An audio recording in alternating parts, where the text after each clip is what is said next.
Welcome to my YouTube channel. ಇವತ್ತಿನ ವಿಡಿಯೋದಲ್ಲಿ ಮೊಳಕೆ ಕಟ್ಟಿದ ಕಡಲೆಕಾಳಿನ ಪಲ್ಯ ಮಾಡೋದನ್ನು. ಮೊಳಕೆ ಕಟ್ಟಿದ ಕಾಳು, ಈರುಳ್ಳಿ, ಟೊಮ್ಯಾಟೊ, ಅರಿಶಿನ ಪುಡಿ, ಉಪ್ಪು, ಅಚ್ಚ ಖಾರದ ಪುಡಿ ಮಾಡಿದ ಒಣ ಕೊಬ್ಬರಿ. ಮೊದಲಿಗೆ ಪಲ್ಯಕ್ಕೆ ಬೇಕಾದ ಒಣ ಕೊಬ್ಬರಿಯನ್ನು ಕುಟ್ಟಿ ಪುಡಿ ಮಾಡಿಕೊಳ್ಳೋಣ. ಕೊಬ್ಬರಿ ಪುಡಿ ಮಾಡಿದ ನಂತರ ಒಂದು ಪಾತ್ರೆಯಲ್ಲಿ ಕಡಲೆಕಾಳನ್ನು ಹಾಕಿ ನೀರನ್ನು ಹಾಕಿ ಚೆನ್ನಾಗಿ ವಾಸನೆ ಹೋಗುವವರೆಗೂ ತೊಳೆಯಬೇಕು.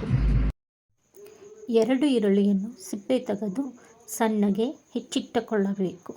ನಂತರ ಪಲ್ಯಕ್ಕೆ ಬೇಕಾದ 1 ಟೊಮ್ಯಾಟೊವನ್ನು ಸಹ ಸಣ್ಣಗೆ ಹೆಚ್ಚಿ ಇಟ್ಟುಕೊಳ್ಳಬೇಕು.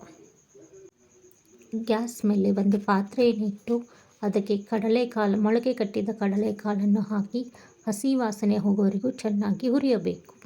ಒಂದು ಪಾತ್ರೆಯನ್ನಿಟ್ಟು ಪಾತ್ರೆ ಬಿಸಿಯಾದ ನಂತರ ಎಣ್ಣೆ ಹಾಕಿ ಈರುಳ್ಳಿಯನ್ನು ಬೇಯಿಸಬೇಕು.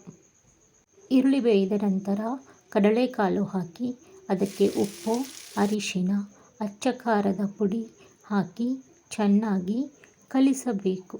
ನಂತರ ಹೆಚ್ಚಿದ ಟೊಮ್ಯಾಟೊ, ಪುಡಿ ಮಾಡಿದ ಒಣ ಕೊಬ್ಬರಿಯನ್ನು ಹಾಕಿ 1 ನಿಮಿಷಗಳ ಕಾಲ ಕಲಿಸಬೇಕು.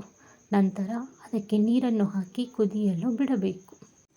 ಮೊಳಕೆ ಕಟ್ಟಿದ ಕಡಲೆಕಾಳಿನ ಪಲ್ಯವನ್ನು ವೆಯ್ಟ್ ಲಾಸ್ ಫುಡ್ ಮೆನುನಲ್ಲೂ ಕೂಡ ಆ್ಯಡ್ ಮಾಡಿಕೊಳ್ಳಬಹುದು. ಏಕೆಂದರೆ 1 ಕಪ್ ಕಡಲೆಕಾಳಿನಲ್ಲಿ 15 ಗ್ರಾಂ ಪ್ರೋಟೀನ್ ಇರುತ್ತದೆ. ಅದಕ್ಕೆ ಪ್ರೋಟೀನ್ ರಿಚ್ ಇರುವ ರೆಸಿಪಿಯಾಗಿದೆ. ಈ ವಿಡಿಯೋ ಇಷ್ಟವಾದರೆ ಲೈಕ್ ಮಾಡಿ, ಸಬ್ಸ್ಕ್ರೈಬ್ ಮಾಡಿ, ನೋಟಿಫಿಕೇಷನ್ಗಾಗಿ ಬೆಲ್ ಐಕಾನನ್ನು ಒತ್ತಿ.